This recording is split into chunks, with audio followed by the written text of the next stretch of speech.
জানো তো, আমার মনে না অনেক বড় একটা প্রশ্ন ছিল যখন আমি ভিডিও লোকের দেখতাম, নিজে বানাতাম না। তো তারপরে এটা ভাবতাম যে এত তাড়াতাড়ি ঘরের সমস্ত কাজ কমপ্লিট করা সম্ভব কী করে। তারপর যখন আমি ভিডিও লাইনে নামলাম, তারপরে বুঝলাম আচ্ছা এডিটের ফলে এরকম হয়। তো যাই হোক, হ্যাঁ, hello everyone, welcome my mini blog. RCT ফিজরো ব্লগে তোমাদের সকলকে জানাই স্বাগতম। আর ৯টা বছর আমি তোমাদের দাদাভাইয়ের কাছে যেটা চেয়ে এসেছিলাম পাইনি। তো ফাইনালি মার্চের ১ তারিখে আমার হাজব্যান্ড এটা এনে দিয়েছে।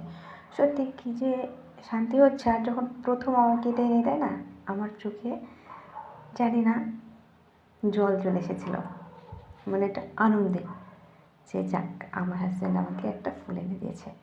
তো যাই হোক, আমার এই ছোট্ট মিনি ব্লগটি তোমাদের কেমন লাগলো অবশ্যই জানাবে।